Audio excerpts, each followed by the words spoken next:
السلام علیکم.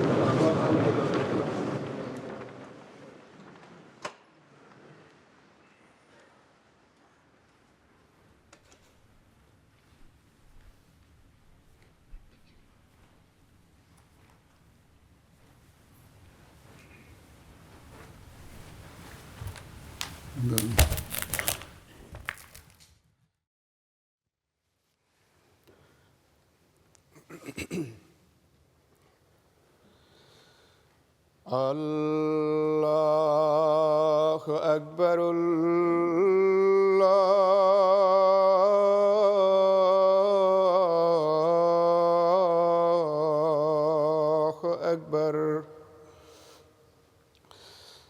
اللہ اکبر اللہ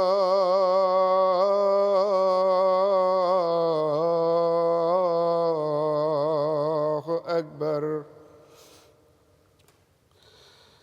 أشهد أن لا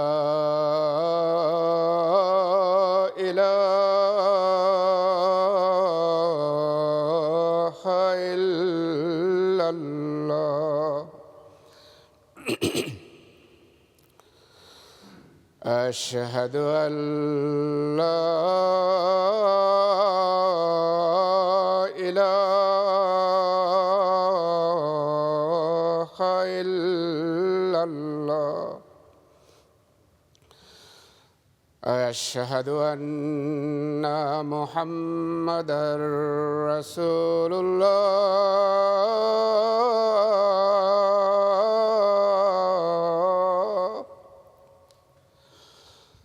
أشهد أن محمدًا رسول الله. حي على الصلاة.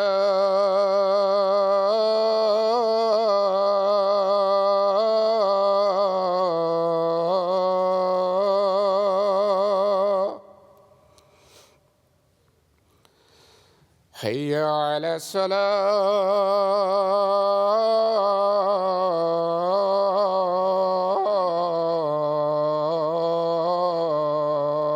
الصلاة.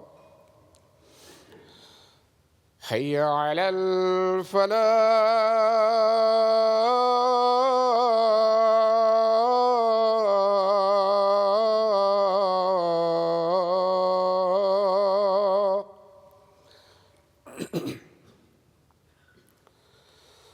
حي على الفلاح.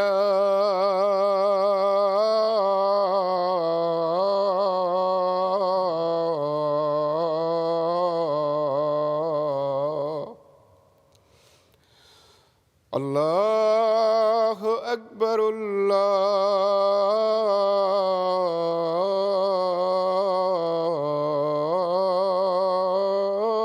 الله أكبر. لا إله إلا الله.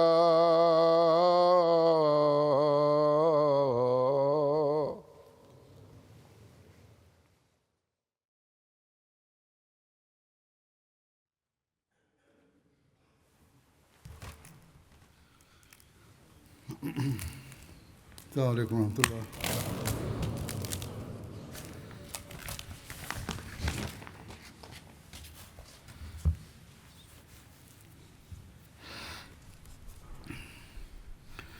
أشهد أن لا إله إلا الله وحده لا شريك له وأشهد أن محمدًا عبده ورسوله.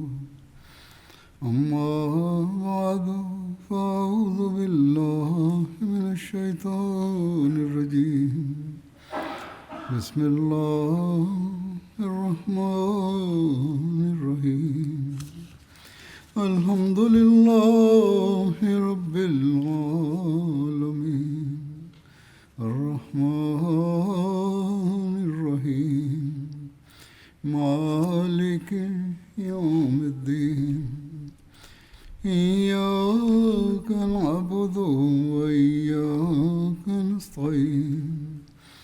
اهدنا الصراط المستقيم صراط الذين أنعمت عليهم غير المغضوب عليهم ولا الضالين.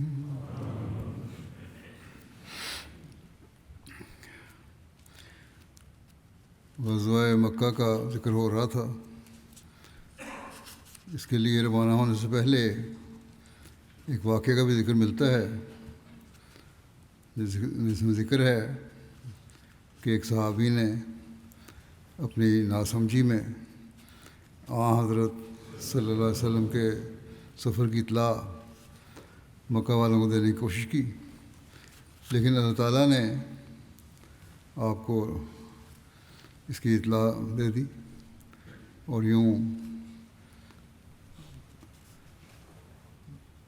حضرت صلی اللہ علیہ وسلم کے اس منصوبے کی کافروں کو خبر نہ پہنچ سکی. اس کی تفصیل میں لکھا ہے، مدینے میں جب مکہ جانے کی تیاریاں شروع ہو گئیں تو ایک بدری صحابی جو کہ مدینے میں موجود تھے، حضرت حاطب بن ابی بلتہ نام تھا ان کو، انہوں نے قریش کی طرف ایک خط لکھا جس میں انہیں بتایا کہ رسول اللہ صلی اللہ علیہ وسلم نے تمہاری طرف روانگی کا پروگرام بنایا ہے. انہوں نے خط ایک عورت کا سپرد کیا. اس کا تعلق مزینہ سے تھا. اس عورت کا نام کنود یا سارہ تھا. یہ بنو عبد المطلب میں سے ایک شخص کی لونڈی تھی. انہوں نے اس کے لیے اجرت مقرر کی کہ وہ یہ خط اہل مکہ تک پہنچا دے، اور کہا کہ جہاں تک ممکن ہو اس خط کو مخفی رکھیں، اور عام راستے پر جانے سے منع کیا کیونکہ وہاں پہرا تھا. اس عورت نے خط کو سر کی چوٹی میں رکھا اور مینڈیاں بنا دیں، پھر خط کو لے کر نکلی. اس خط میں یہ درج تھا کہ نبی صلی اللہ علیہ وسلم تمہاری طرف ایک ایسا لشکر لے کر آ رہے ہیں جو رات کی مانند ہے، یعنی بہت بڑا لشکر ہے، اور تند سیلاب کی طرح تیزی سے چلا آ رہا ہے. اور میں اللہ کی قسم کھا کر کہتا ہوں کہ اگر وہ اکیلے بھی تمہاری طرف نکل پڑے تو تمہارے خلاف اللہ ان کی ضرور مدد کرے گا، اور وہ خدا اپنے وعدے پورا کر کے چھوڑے گا جو اس نے آپ صلی اللہ علیہ وسلم سے کیا ہوا ہے. اس لیے تم اپنا انتظام کر لو. ایک دوسری روایت میں یہ بھی لکھا ہے کہ محمد صلی اللہ علیہ وسلم لشکر لے کر نکلنے والے ہیں تمہاری طرف یا تم لوگوں کے علاوہ کسی اور طرف، یہ نہیں کہا جا سکتا. بہرحال تم لوگ اپنی پوری احتیاط کر لو، اور میں نے چاہا کہ اس خبر کی وجہ سے میرا تم پر ایک احسان رہے. ایک روایت کے مطابق انہوں نے یہ خط صفوان بن امیہ، سہیل بن عمر اور اکرمہ بن ابو جہل کی طرف لکھا تھا. دوسری طرف نبی اکرم صلی اللہ علیہ وسلم کی مقبول دعاؤں کے طفیل اللہ تعالیٰ نے اس خط کی بابت آپ کو اطلاع دے دی. چنانچہ آپ صلی اللہ علیہ وسلم نے حضرت علی کو بلایا. حضرت علی خود یہ واقعہ بیان کرتے ہوئے کہتے ہیں کہ رسول اللہ صلی اللہ علیہ وسلم نے مجھے اور ابو مرثد غنوی اور زبیر کو بھیجا، اور ہم سب گھڑ سوار تھے. آپ نے فرمایا کہ تم روانہ ہو جاؤ یہاں تک کہ تم روضہ خاخ، یہ جگہ ہے، وہاں پہنچو. یہ مدینہ اور مکے کے درمیان ایک جگہ ہے. وہاں مشرکوں میں سے ایک عورت ہوگی، اس کے پاس حاطب بن ابی بلتہ کی طرف سے مشرکوں کے نام ایک خط ہے. چنانچہ ہم نے اس کو اسی مقام پر پا لیا جہاں رسول اللہ صلی اللہ علیہ وسلم نے فرمایا تھا. وہ اپنے اونٹ پر جا رہی تھی. ہم نے کہا خط نکال. کہنے لگی میرے پاس کوئی خط نہیں. ہم نے اس کے اونٹ کو بٹھا دیا اور تلاشی لی، مگر ہمیں کوئی خط نظر نہ آیا.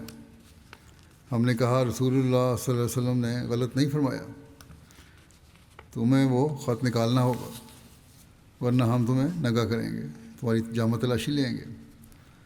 جب اس نے سختی دیکھی اپنی کمر کی طرف جھکی اور اپنی کمر کے گرد ایک چادر باندھے ہوئے تھی اور اس نے اس کو نکال کر دے دیا۔ بخاری کی ایک دوسری روایت کے مطابق اس نے اپنے سر کے بالوں کے اندر اس کو نکالا۔ دو روایتیں ہیں۔ ہم اس عورت کو لے کر رسول اللہ صلی اللہ علیہ وسلم کے پاس آئے۔ حضرت عمر نے کہا یا رسول اللہ صلی اللہ علیہ وسلم، اس یعنی حاطب جو صحابی تھے جنہوں نے خط لکھا تھا، انہوں نے اللہ اور اس کے رسول اور مومنین سے خیانت کی ہے، مجھے اجازت فرمائیں میں ایسی گردن ماروں۔ نبی صلی اللہ علیہ وسلم نے ہاتھوں سے پوچھا کس بات نے تم کو اس پر آمادہ کیا ہے جو تم نے کی ہے؟ یہ خط کیوں لکھا ہے؟ حاتم نے عرض کیا اللہ کی قسم مجھے کیا تھا کہ میں اللہ اور اس کے رسول پر ایمان لانے والا نہ ہوتا، یعنی میں تو ایمان لانے والوں میں سے ہوں اور یہ کوئی بغاوت نہیں ہے۔ وجہ یہ تھی، کہنے لگے وجہ یہ تھی کہ میں نے چاہا کہ ان یعنی قریش کے لوگوں پر میرا احسان ہو جس کے ذریعے اللہ میرے بال بچوں اور جائیداد کی حفاظت کرتا ہے، اور آپ کے ساتھیوں میں سے کوئی بھی ایسا نہیں جس کا وہاں اس کے کنبے کا کوئی ایسا شخص نہ ہو کہ جس کے ذریعے سے اللہ اس کے بال بچوں اور اس کی جائیداد کی حفاظت کرتا ہے۔ نبی صلی اللہ علیہ وسلم نے فرمایا اس نے سچ کہا ہے اور تم بھی اس کی نسبت بھلی بات کے سوا کچھ نہ کہو۔ ٹھیک کہا ہے اس نے، سچ ہے، معصومیت میں کا دی بات۔ آپ صلی اللہ علیہ وسلم نے فرمایا حضرت عمر سے کہ کیا جنگ بدر میں شریک نہیں تھا؟ آپ صلی اللہ علیہ وسلم نے یہ بھی فرمایا کہ بے شک اللہ نے اہل بدر کو دیکھا اور فرمایا جو تم چاہو کرو، تمہارے لیے جنت واجب ہو چکی، یا فرمایا میں نے تم کو معاف کر دیا۔ اس پر حضرت عمر کی آنکھوں سے آنسو جاری ہو گئے اور کہنے لگے اللہ اور اس کا رسول بہتر جانتے ہیں۔ اس واقعے کا ذکر حضرت مسلم موعود نے بھی کیا ہے تاریخوں کی مختلف حوالوں سے۔ لکھا ہے کہ حضرت صلی اللہ علیہ وسلم کے زمانے میں ایک صحابی نے اپنے رشتہ داروں کو مکے میں مسلمانوں کے حملہ کرنے کی خبر پوشیدہ طور پر پہنچانی چاہیے تاکہ اس ہمدردی کے اظہار کی وجہ سے وہ اس کے رشتہ داروں سے نیک سلوک کریں۔ لیکن حضرت صلی اللہ علیہ وسلم کو الہام کے ذریعے یہ بات بتا دی گئی۔ آپ نے حضرت علی اور چند ایک اور صحابہ کو بھیجا کہ فلاں جگہ ایک عورت ہے، اس سے جا کر کاغذ لے آؤ۔ انہوں نے وہاں پہنچ کر اس عورت سے کاغذ مانگا تو اس نے انکار کر دیا۔ بعض صحابہ نے کہا کہ شاید رسول کریم صلی اللہ علیہ وسلم کو غلطی لگی ہے۔ حضرت علی نے کہا نہیں، آپ صلی اللہ علیہ وسلم کی بات کبھی غلط نہیں ہو سکتی، یہ ایمان تھا، جب تک اس سے وہ کاغذ نہ ملے میں یہاں سے نہیں ہٹوں گا۔ انہوں نے اس عورت کو ڈانٹا تو اس نے وہ کاغذ نکال کر دے دیا۔ ایک اور جگہ آپ نے مزید تفصیل سے اس کو واقعے کو بیان کیا ہے۔ لکھتے ہیں، فرماتے ہیں کہ ایک کمزور صحابی نے مکے والوں کو خط لکھ دیا کہ رسول کریم صلی اللہ علیہ وسلم 10,000 کا لشکر لے کر نکلے ہیں، مجھے معلوم نہیں کہ آپ کہاں جا رہے ہیں، لیکن میں قیاس کرتا ہوں کہ غالباً وہ مکے کی طرف آ رہے ہیں۔ میرے مکے میں بعض عزیز اور رشتہ دار ہیں، میں امید کرتا ہوں کہ تم اس مشکل گھڑی میں ان کی مدد کرو گے اور انہیں کسی قسم کی تکلیف نہیں پہنچنے دو گے۔ یہ خط ابھی مکے نہیں پہنچا تھا کہ رسول کریم صلی اللہ علیہ وسلم نے صبح کے وقت حضرت علی کو بلایا اور فرمایا فلاں جگہ جاؤ، اللہ تعالیٰ نے مجھے بتایا ہے کہ وہاں ایک عورت اونٹنی پر سوار تم کو ملے گی، اس کے پاس ایک خط ہوگا جو وہ مکے والوں کی طرف لے جا رہی ہے، تم وہ خط اس عورت سے لے لینا اور فوراً میرے پاس آ جانا۔ جب وہ جانے لگے تو آپ نے فرمایا دیکھنا وہ عورت ہے، اس پہ سختی نہ کرنا، ابتدائی طور پر سختی نہیں کرنی، اصرار کرنا اور زور دینا کہ تمہارے پاس خط ہے، لیکن اگر پھر بھی وہ نہ مانے اور تمہاری محنتیں اور سماجتیں بھی کام نہ آئیں تو پھر ایسا معاملہ یہ ہے کہ پھر تم سختی بھی کر سکتے ہو اور اگر اسے قتل کرنا پڑے تو قتل بھی کر سکتے ہو، لیکن خط نہیں جانے دینا، خط بہت ضروری ہے، اس کو روکا جائے۔ چنانچہ حضرت علی وہاں پہنچ گئے. عورت موجود تھی. وہ رونے لگ گئی اور قسمیں کھانے لگ گئی کہ کیا میں غدار ہوں, دھوکے باز ہوں, آخر کیا ہے, تم تلاشی لے لو. چنانچہ انہوں نے ادھر ادھر دیکھا, اس کی جیبیں ٹٹولیں, سامان دیکھا, خط نہیں ملا. صحابہ کہنے لگے معلوم ہوتا ہے حق کے خط اس کے پاس نہیں. حضرت علی کو جوش آ گیا. آپ نے فرمایا, حضرت علی نے, کہ تم چپ رہو, اور بڑے جوش سے کہا کہ خدا کی قسم رسول کبھی جھوٹ نہیں بول سکتا. چنانچہ انہوں نے اس عورت سے کہا کہ محمد رسول اللہ صلی اللہ علیہ وسلم نے کہا ہے کہ تیرے پاس خط ہے, اور خدا کی قسم میں جھوٹ نہیں بول رہا. پھر آپ نے تلوار نکالی اور کہا یہ تو سیدھی طرح خط یا تو سیدھی طرح خط نکال دے, ورنہ یاد رکھ اگر تجھے ننگا کر کے بھی تلاشی لینی پڑی تو میں تجھے اسی طرح کروں گا, کیونکہ رسول اللہ صلی اللہ علیہ وسلم نے سچ بولا ہے اور تو جھوٹ بول رہی ہے. چنانچہ وہ ڈر گئی, اور جب اسے ننگا کرنے کی دھمکی دی گئی تو اس نے جھٹ اپنی مینڈیاں کھولیں. ان مینڈیوں میں سے اس نے خط رکھا ہوا تھا جو اس نے نکال کر دے دیا, سر کے بالوں میں چھپایا ہوا تھا. بہرحال اس کے بعد آپ صلی اللہ علیہ وسلم نے سفر شروع کیا. نبی اکرم صلی اللہ علیہ وسلم کی مدینہ سے روانگی کے بارے میں لکھا ہے کہ حضرت صلی اللہ علیہ وسلم نے حضرت ابو رحم کلثوم بن حسین غفاری کو مدینہ میں اپنا نائب مقرر کیا. ابن اسحاق کے مطابق آپ مہاجرین, انصار اور عرب کے گروہوں کے ساتھ روانہ ہوئے جبکہ رمضان کے 10 روز گزر چکے تھے. لیکن مسند احمد کی ایک روایت کے مطابق آپ 2 رمضان کو مدینہ سے روانہ ہوئے. شارح بخاری علامہ ابن حجر نے 2 رمضان والی روایت کو ترجیح دی ہے. بہرحال اس سفر میں کچھ لوگ گھوڑوں پر اور کچھ اونٹوں پر سوار تھے. جب مدینہ سے رسول اللہ صلی اللہ علیہ وسلم کی سرکردگی میں فوج روانہ ہوئی تو اس میں تقریباً 7,400 جان باز شامل تھے. اس تعداد میں مختلف قبائل بنو اسد اور سلیم وغیرہ کے شامل ہونے سے اضافہ ہوتا رہا, یہاں تک کہ مکے کے راستے پر چلتے چلتے اس کی تعداد 10,000 تک ہو گئی. آپ سلسل مقام پر پہنچے جو ذوالحلیفہ سے آگے چڑھائی پر مقام بیضاء کے پاس ایک پہاڑ تھا. تو آپ نے حضرت زبیر بن عوام کو 200 سواروں کے ساتھ آگے بھیج دیا. بعض کتب میں اس لشکر کی تعداد 12,000 بھی بیان ہوئی ہے, لیکن زیادہ تر روایت 10,000 کی بیان ہوتی ہے اور وہی زیادہ درست معلوم ہوتی ہے. حضرت مسلم موعود نے اس واقعے کو اس طرح بیان فرمایا ہے کہ رسول اللہ صلی اللہ علیہ وسلم نے اسی دوران میں چاروں طرف مسلمان قبائل کی طرف پیغامبر بھجوا دیے, اور جب یہ اطلاعیں آ چکیں کہ مسلمان قبائل تیار ہو چکے ہیں اور مکے کی طرف کوچ کرتے ہوئے راستے میں ملتے جائیں گے, تو آپ نے مدینہ کے لوگوں کو مسلح ہونے کا حکم دیا. جنوری 630 عیسوی کی پہلی تاریخ یعنی 10 رمضان 8 ہجری کو یہ لشکر مدینہ سے روانہ ہوا, اور راستے میں چاروں طرف مسلمان قبائل آ کر شامل ہوتے گئے. بس مسلم عورت نے 10 رمضان ہی لکھا ہے. چند ہی منزلیں طے کرنے کے بعد جب یہ لشکر فاران کے جنگل میں داخل ہوا تو اس کی تعداد سلیمان نبی کی پیشگوئی کے مطابق 10,000 تک پہنچ چکی تھی. اس سفر میں آپ صلی اللہ علیہ وسلم کے ہمراہ ازواج مطہرات میں سے حضرت ام سلمہ تھیں. بعض روایات کے مطابق ام المومنین حضرت میمونہ بھی ساتھ تھیں. بخاری کی ایک روایت میں آپ کی صاحبزادی حضرت فاطمہ کا بھی ذکر ملتا ہے کہ وہ بھی ساتھ تھیں. یہ سفر رمضان کے مہینے میں ہوا تھا.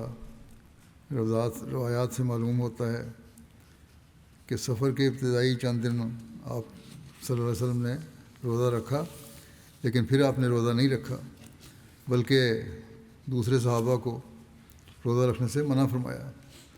بخاری میں ہے کہ حضرت ابن عباس نے بیان کیا کہ رسول اللہ صلی اللہ علیہ وسلم رمضان میں غزوہ فتح کے لیے روانہ ہوئے. رسول اللہ صلی اللہ علیہ وسلم روزے سے تھے, یہاں تک کہ جب آپ قدید میں چشمے پر پہنچے جو قدید اور عثفان کے درمیان ہے اور مکے سے 42 میل کے فاصلے پر ہے، تو آپ نے روزہ افطار کر لیا، پھر آپ نے روزہ نہیں رکھا یہاں تک کہ وہ مہینہ گزر گیا۔ بخاری میں یہ روایت ہے۔ بخاری ہی کی ایک اور روایت حضرت ابن عباس سے مروی ہے کہ نبی صلی اللہ علیہ وسلم رمضان میں مدینہ سے نکلے اور آپ کے ساتھ 10,000 کا لشکر تھا، اور یہ مدینہ میں آپ کی آمد سے 8.5 سال کے سر پر ہوا، اور آپ مکہ کی طرف روانہ ہوئے۔ آپ اور جو مسلمانوں میں سے آپ کے ساتھ تھے آپ روزہ رکھتے اور وہ بھی روزہ رکھتے، یہاں تک کہ آپ قدید میں پہنچے، اور وہ ایک چشمہ ہے عثفان اور قدید کے درمیان، وہاں آپ نے روزہ افطار کیا اور لوگوں نے بھی روزہ افطار کیا۔ اس بارے میں شارح بخاری علامہ ابن حجر بیان کرتے ہیں کہ یہ خیال کہ رسول اللہ صلی اللہ علیہ وسلم جس دن مدینہ سے روانہ ہوئے اسی دن آپ نے روزہ افطار کیا تھا، یہ درست نہیں ہے، کیونکہ مدینہ اور قدید کے درمیان کئی دن کی مسافت تھی۔ حضرت صلی اللہ علیہ وسلم نے صحابہ کے ساتھ مل کر روزہ کس مقام پر افطار کیا، اس بارے میں روایات میں متعدد مقامات کا تذکرہ ملتا ہے۔ چنانچہ اس بات کا تذکرہ کرتے ہوئے شارح بخاری علامہ عینی لکھتے ہیں کہ مزید تصویر بات یہی کہتے ہیں نا قدید میں افطار کیا، کہ حضرت صلی اللہ علیہ وسلم نے اس سفر کے دوران روزہ کہاں افطار کیا تھا، اس کے بارے میں روایات میں اختلاف ہے علامہ عینی کے نزدیک۔ بعض نے قدید کی جگہ عثفان لکھا ہے، بعض نے قراء الغمیم کا ذکر کیا ہے، بعض نے قدید لکھا ہے۔ قاضی ایاز اس حوالے سے بیان کرتے ہیں کہ روایات میں اس جگہ کے بارے میں اختلاف ہے جہاں نبی کریم صلی اللہ علیہ وسلم نے روزہ افطار کیا تھا، تاہم ان تمام روایات میں ایک ہی واقعہ بیان ہوا ہے، اور وہ تمام جگہیں ایک دوسرے کے قریب ہیں، اور یہ سب جگہیں عثفان کے علاقے میں ہیں۔ آپ صلی اللہ علیہ وسلم عرش سے روانہ ہوئے تو راستے میں آپ نے ایک کتیا دیکھی، اس کے بچے اس کا دودھ پی رہے تھے۔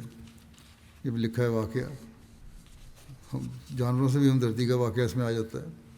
آپ صلی اللہ علیہ وسلم نے حضرت جوہیل بن سراقہ کو حکم دیا کہ وہ اس کے سامنے کھڑے ہو جائیں، لیکن جہاں یہ بیٹھی وہاں کھڑے ہو جائیں تاکہ لشکر میں سے کوئی اس کے ساتھ یا اس کے بچوں کے ساتھ کوئی تعرض نہ کرے، ان کو ڈسٹرب نہ کرے۔ حضرت صلی اللہ علیہ وسلم نے جاسوسوں کو پکڑنے کے لیے گھڑ سواروں کا دستہ مسلمانوں کے آگے روانہ کیا ہوا تھا، اور بنو خزاعہ بھی راستے پر کسی راہ گزر کو جانے نہیں دیتے تھے، دوسرا قبیلہ جو تھا انہوں نے بھی روکا ہوا تھا۔ حضور صلی اللہ علیہ وسلم کا بھیجا ہوا دستہ حوازن کا ایک جاسوس گرفتار کر کے لایا۔ رسول اللہ صلی اللہ علیہ وسلم نے اسے پوچھا تو اس نے بتایا کہ حوازن آپ کے لیے جمع ہو رہے ہیں۔ آپ نے فرمایا اللہ ہمارے لیے کافی ہے اور وہ بہترین کارساز ہے۔ آپ صلی اللہ علیہ وسلم نے حضرت خالد بن ولید کو حکم دیا کہ اس جاسوس کو روکے رکھیں تاکہ وہ آگے جا کر لوگوں کو خبردار نہ کر دے۔ جب آپ قدید پہنچے تو وہاں بنو سلیم جو 1000 کی تعداد میں تھے آپ کے ساتھ شامل ہوئے۔ یہاں آپ نے جھنڈے اور پرچم باندھے اور انہیں قبائل میں تقسیم کیا۔ قدید کے میدان میں لشکر نبوی کی تیاری قبائلی بنیاد پر ہوئی۔ ہر قبیلے کی فوج پر اسی قبیلے کا آدمی افسر مقرر کیا گیا۔ رسول اللہ صلی اللہ علیہ وسلم نے انصار کو خاندانی بنیاد پر 12 دستوں میں تقسیم کیا، 6 دستے اوس کے اور 6 خزرج کے۔ مہاجرین کے 3 جھنڈے حضرت علی بن ابی طالب، حضرت زبیر بن عوام اور حضرت سعد بن ابی وقاص کے پاس تھے۔ واقعے کا ذکر آتا ہے کہ اس مہم کے دوران ابو سفیان بن حارث، یہ ابو سفیان اور ہیں، یہ ابو سفیان بن حرب نہیں ہیں، اور عبداللہ بن ابی امیہ کا اسلام قبول کرنے کا ذکر ہے۔ حضرت صلی اللہ علیہ وسلم کے چچا زاد بھائی اور رضائی بھائی ابو سفیان بن حارث، یہ چچا زاد بھائی بھی تھے اور رضائی بھائی بھی تھے، اپنے بیٹے جعفر اور عبداللہ بن ابی امیہ بن مغیرہ کے ساتھ مکے سے نکلے اور حضرت صلی اللہ علیہ وسلم کو مکے اور مدینہ کے درمیان ثنیۃ العقاب نامی مقام پر ملے۔ یہ دونوں نبی صلی اللہ علیہ وسلم کے شدید دشمن تھے، اس لیے انہیں ہمت نہیں ہوئی کہ براہ راست نبی صلی اللہ علیہ وسلم کی خدمت میں حاضر ہوں۔ المومنین حضرت سلمہ جو کہ حضرت عبداللہ بن ابی امیہ کی بہن تھیں، انہوں نے نبی صلی اللہ علیہ وسلم کی خدمت میں عرض کیا کہ آپ کے چچا زاد یعنی ابو سفیان بن حارث اور پھوپھی زاد اور سحری رشتہ دار یعنی عبداللہ آپ سے ملنے کے خواہشمند ہیں۔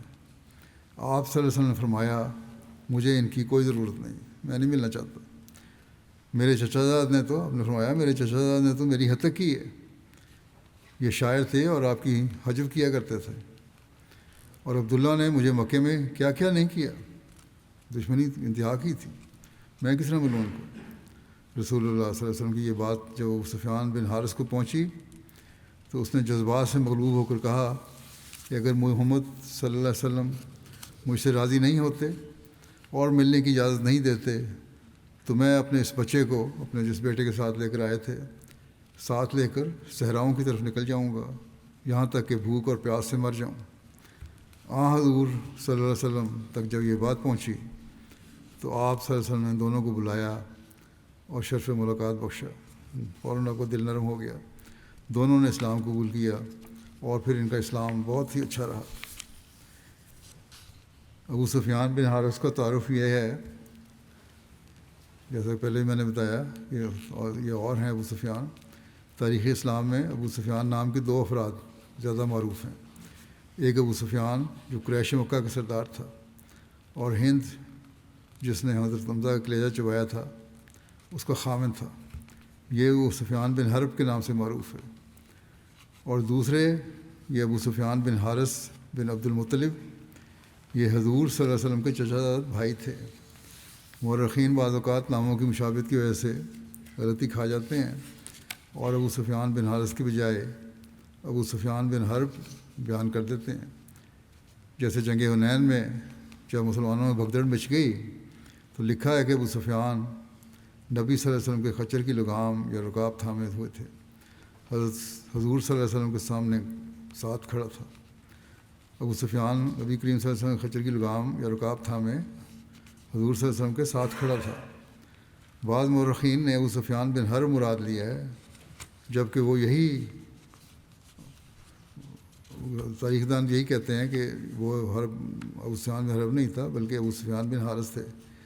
ابو سفیان حارث تھے اور یہ حضور صلی اللہ علیہ وسلم کے رضائی بھائی بھی تھے، کیونکہ حلیمہ سعدیہ نے ان کو بھی دودھ پلایا تھا۔ انہیں رسول اللہ صلی اللہ علیہ وسلم سے بہت محبت تھی، لیکن جب آپ صلی اللہ علیہ وسلم نے نبوت کا دعویٰ کیا تو یہ سخت معاند اور مخالف ہو گئے۔ یہ مکے کے بڑے شعراء میں شمار ہوتے تھے اور اس مخالفت کی وجہ سے انہوں نے حضور کی شان میں گستاخی کرتے ہوئے بہت حجویہ کلام کہا ہے۔ حضرت حسان بن ثابت ان کی حجب کا جواب دیا کرتے تھے، اور ان کے کلام میں جہاں یہ آتا کہ ابو سفیان کو یہ بات پہنچا دو، اس سے مراد بھی عموماً ابو سفیان بن حارث ہوتا تھا۔ تاریخ الخمیس میں ہے کہ ابو سفیان نے رسول اللہ صلی اللہ علیہ وسلم کی خدمت میں حاضر ہو کر کہا تاللہ لقد آثرک اللہ علینا وإن کنا لخاطئین۔ یہ سورہ یوسف کی آیت نمبر 92 ہے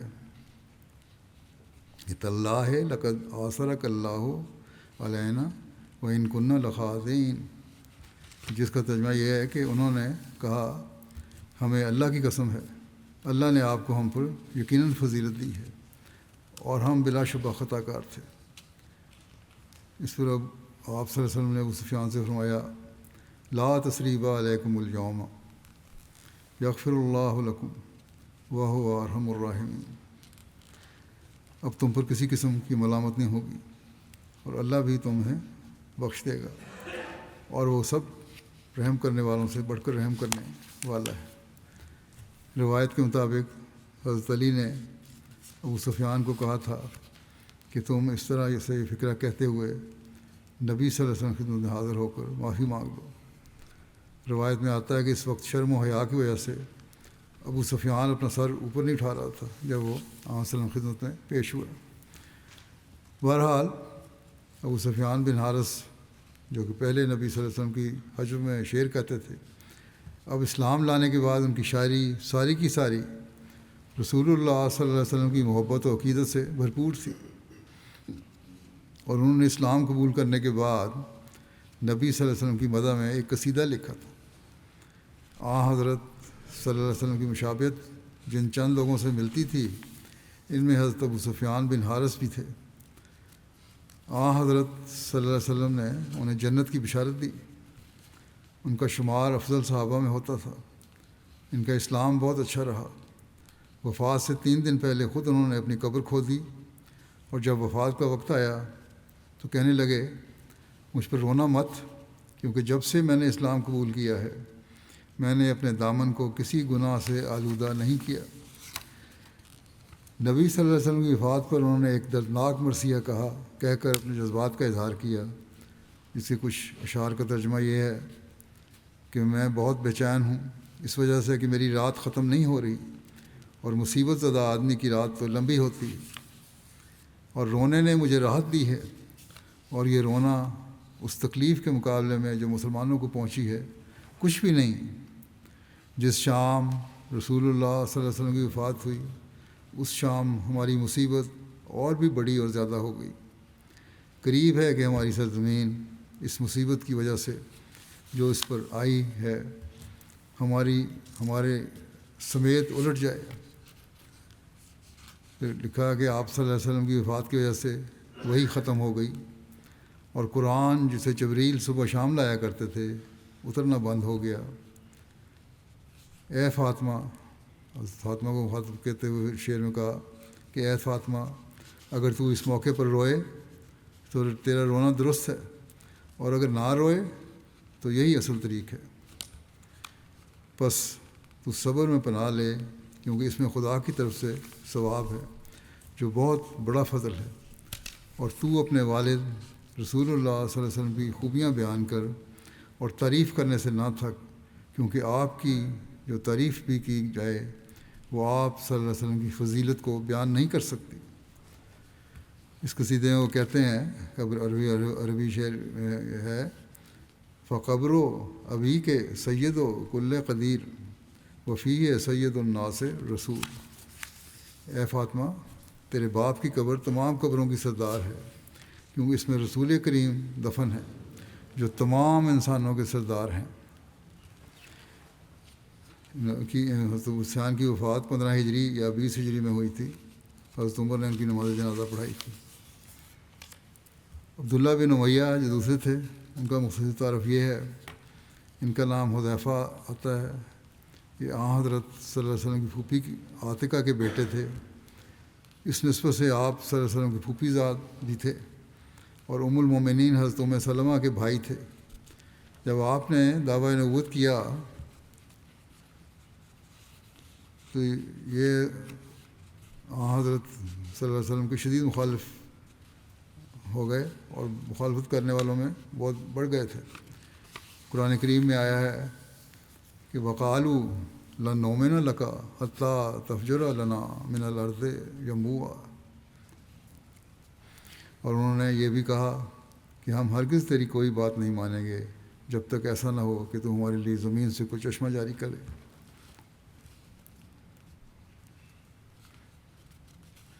کہا جاتا ہے کہ یہ کہنے والے یہی عبداللہ بن ابو امیہ تھے، لیکن اسلام قبول کرنے کے بعد انہوں نے بڑی جانفشانی سے جنگ حنین میں حصہ لیا، اور غزوہ طائف میں ایک تیر لگنے سے شہادت پائی۔ اس مہم میں حضرت عباس کی لشکر اسلام میں شمولیت کے بارے میں لکھا ہے کہ جب رسول اللہ صلی اللہ علیہ وسلم نے مکے کی طرف سفر شروع کیا تو حضرت عباس نے مدینہ کی طرف ہجرت کے لیے مکے سے رخت سفر باندھا۔ حضرت عباس جوفہ میں رسول اللہ صلی اللہ علیہ وسلم سے آ ملے۔ جوفہ جو ہے یہ مکہ سے 76 میل کے فاصلے پر واقع ہے۔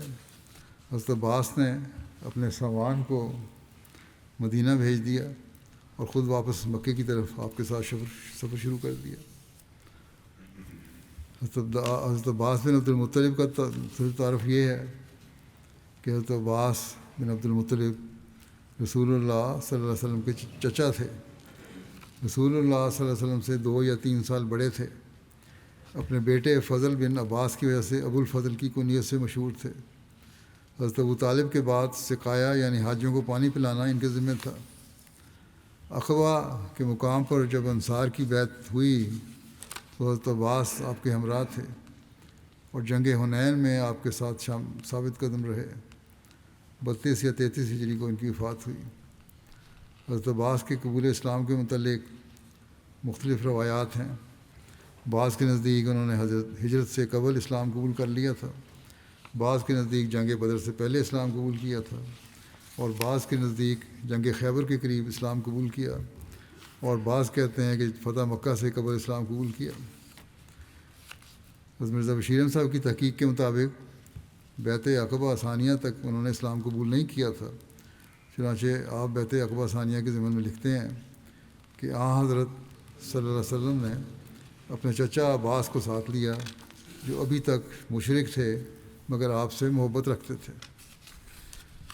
زیادہ غالب امکان ہے کہ حضرت عباس نے جنگ بدر سے پہلے تک اسلام قبول کر لیا ہوگا۔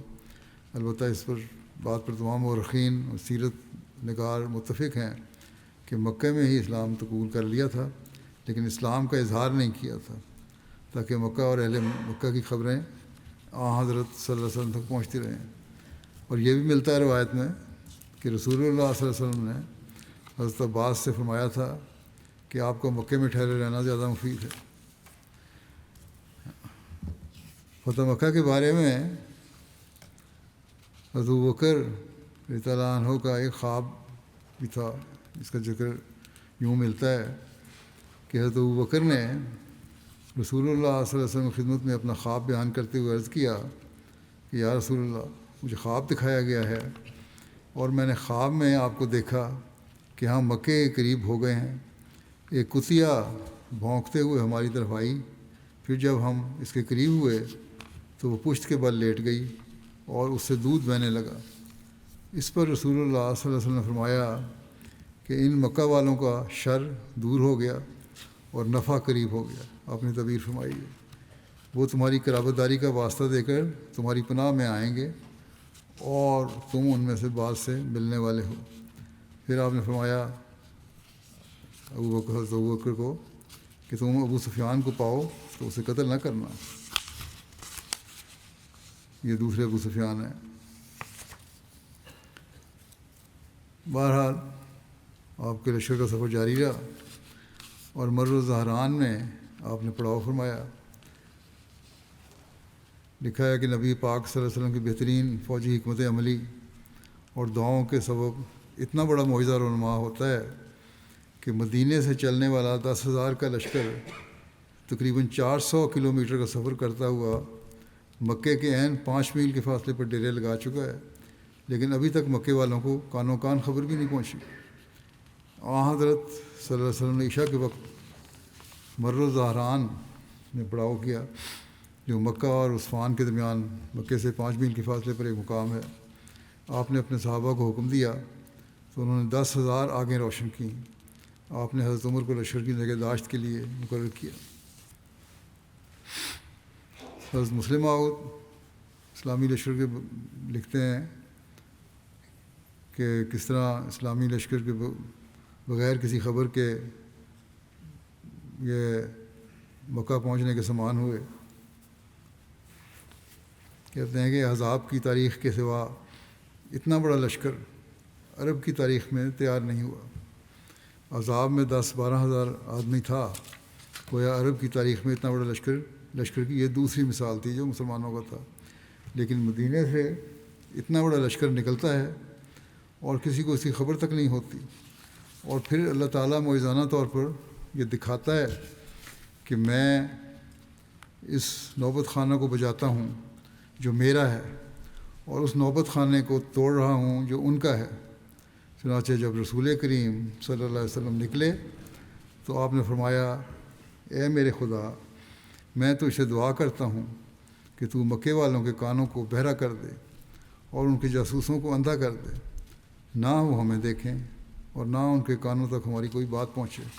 چنانچہ آپ نکلے۔ مدینہ میں سینکڑوں منافق موجود تھے، لیکن 10,000 کا لشکر مدینہ سے نکلتا ہے اور کوئی اطلاع مکے میں نہیں پہنچتی۔ وہاں گو 7,000 ہی تھے، لیکن بہت بڑی تعداد تھی پھر بھی، اور رستے میں شامل ہوتے گئے، لیکن مدینے والوں کو پھر بھی توفیق نہیں ہوئی منافقوں کو کہ وہ پہنچا سکیں۔ جیسا کہ بیان ہوا ہے کہ ابھی تک قریش یا اہل مکہ کو آپ صلی اللہ علیہ وسلم کی روانگی بلکہ مکے کے قریب تک آ جانے کی کوئی خبر نہیں پہنچی۔ وہ اس بات سے فکر مند ضرور تھے کہ آپ ان پر حملہ آور ہوں گے، لیکن انہیں امید نہیں تھی کہ مسلمان ان پر حملہ کر سکتے ہیں۔ البتہ اہل مکہ کسی قدر چوکنے ضرور ہو گئے تھے، اور وہ رات کے وقت بھی ارد گرد کا احوال دیکھنے کے لیے گشت کرتے رہتے تھے۔ اسی طرح ایک رات ابو سفیان مکے کے 2 سرداروں کو حکیم بن حزام اور بدیل بن ورقا کے ساتھ گشت کر رہے تھے۔ انہوں نے لشکر خیمے اور آگ دیکھی، گویا کہ وہ عرفات کی آگ ہو۔ اب وہ آپس میں اندازے لگاتے ہوئے کہنے لگے کہ بنو کعب یعنی خدا ہوں گے، انہیں ابھی تازہ ہونے والی جنگ نے مشتعل کر دیا ہے۔ پھر خود ہی کہنے لگے، اندازے لگا رہے تھے کہ ان کی تعداد اس قدر نہیں ہے، وہ نہیں ہو سکتے۔ پھر کہنے لگے کہ بنو حوازن ہوں گے، پھر خود ہی نفی کر دی کہ وہ بھی نہیں ہو سکتے۔ اسی طرح اندازے لگا رہے تھے کہ انہوں نے گھوڑوں کے ہنہنانے اور اونٹوں کی آوازیں سنی، اس سب نے انہیں شدید خوفزدہ کر دیا۔ اب یہ باتیں کر رہے تھے کہ حضور صلی اللہ علیہ وسلم کے جاسوس جو ارد گرد کے حالات کا جائزہ لیتے ہوئے پہرا دے رہے تھے، انہوں نے ان کو پکڑ لیا اور حضور صلی اللہ علیہ وسلم کی خدمت میں پیش کرنے کے لیے لے گئے۔ ایک روایت کے مطابق اللہ تعالیٰ نے کشفی طور پر ابو سفیان کے قریب آنے کی آپ صلی اللہ علیہ وسلم کو خبر دی تھی۔ چنانچہ حضرت ابو لیلہ سے روایت ہے کہ ہم مر و زہران کے مقام پر آپ کے ہمراہ تھے۔ آپ صلی اللہ علیہ وسلم نے فرمایا، ابو سفیان عراق میں ہے، جو مکے کے قریب ایک وادی ہے، اسے پکڑ لاؤ۔ ہم وہاں گئے اور اسے پکڑ لیا۔ ابن عقبہ نے لکھا ہے کہ ابو سفیان حکیم بن حزام اور بدیل بن ورقا کو علم تک نہ ہوا، یہاں تک کہ صحابہ کرام کے اس گروہ نے انہیں جا پکڑا جن کو آپ نے جاسوس کے طور پر بھیجا تھا۔ انہوں نے ان کے اونٹوں کی نکیلیں پکڑ لیں۔ ابو سفیان وغیرہ نے پوچھا، تم کون لوگ ہو؟ انہوں نے کہا، یہ رسول اللہ صلی اللہ علیہ وسلم اور آپ کے صحابہ ہیں۔ ابو سفیان نے کہا، کیا کبھی ایسا بھی ہوا ہے کہ اتنا بڑا لشکر کسی قوم کے درمیان اترا ہو لیکن وہ اسے جانتے نہ ہوں؟ بغیر اطلاع کے اتنا بڑا کس طرح آ گیا؟ دوسری روایت میں ہے کہ جب رسول اللہ صلی اللہ علیہ وسلم مر و زہران پہنچے تو حضرت عباس کا دل اہل مکہ کے لیے نرم ہوا، چنانچہ وہ رسول اللہ صلی اللہ علیہ وسلم کے سفید شہباء نامی خچر پر سوار ہو کر مقام عراق تک آئے، اور دل میں سوچا کہ شاید کوئی آدمی مل جائے جو مکے والوں کو رسول اللہ صلی اللہ علیہ وسلم کی آمد کی اطلاع دے دے اور ان سے کہے کہ وہ آ کر آپ صلی اللہ علیہ وسلم سے امن کی درخواست کریں قبل اس کے کہ آپ بزور طاقت مکے میں داخل ہوں۔ وہ بھی یہ بات سوچ ہی رہے تھے کہ انہوں نے ابو سفیان، حکیم بن حزام اور بدیل بن ورقا کی آواز سنی۔ ابو سفیان کہہ رہا تھا، میں نے آج تک نہ کبھی ایسی آگ دیکھی ہے نہ فوج، اور بدیل کہہ رہا تھا، اللہ کی قسم یہ خدا والوں کی آگ ہے، جنگ کی خواہش نے ان کے جذبات کو بھڑکا دیا ہے۔ ابو سفیان نے کہا، اللہ کی قسم خدا والے کمزور اور تعداد میں کم ہیں، یہ ان کی آگ اور فوج نہیں ہو سکتی۔ حضرت عباس نے ان کی آوازیں سن لیں اور ان کو پہچان لیا، اور ابو سفیان نے بھی انہیں پہچان لیا۔ حضرت عباس ابو سفیان کو رسول اللہ صلی اللہ علیہ وسلم کے پاس لے گئے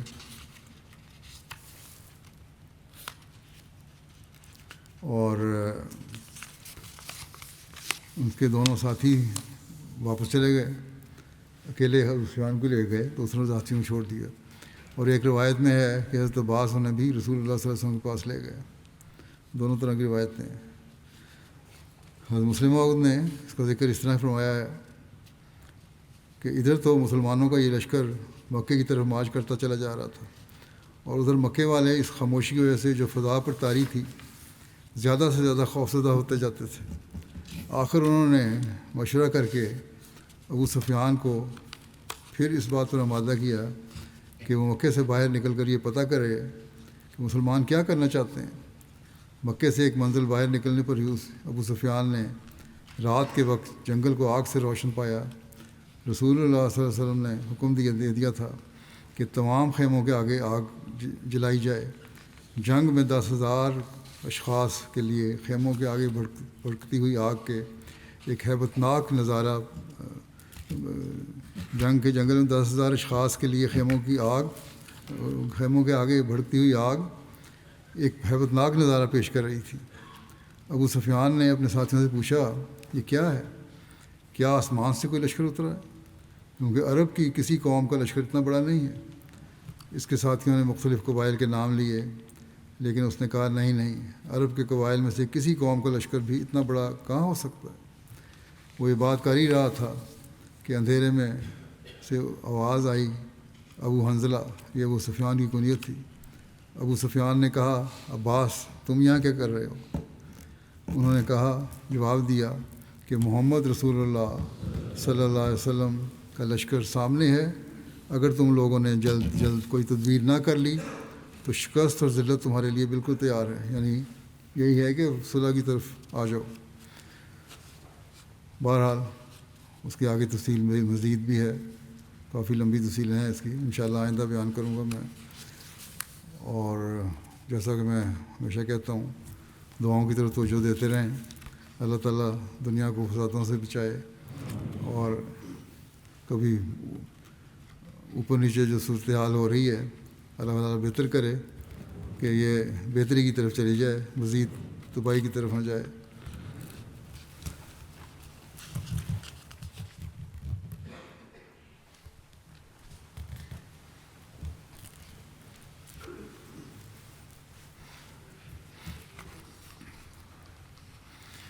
الحمد لله نحمده ونستعينه ونستغفره ونؤمن به ونتوكل عليه ونعوذ بالله من شرور أنفسنا ومن سيئات أعمالنا من يهده الله فلا مضل له ومن يضلل فلا هادي له ونشهد أن لا إله إلا الله ونشهد أن محمدا عبده ورسوله عباد الله رحمكم الله إن الله يأمر بالعدل والإحسان وإيتاء ذي القربى وينهى عن الفحشاء والمنكر والبغي يعظكم لعلكم تذكرون اذكروا الله يذكركم وادعوه يستجب لكم ولذكر الله أكبر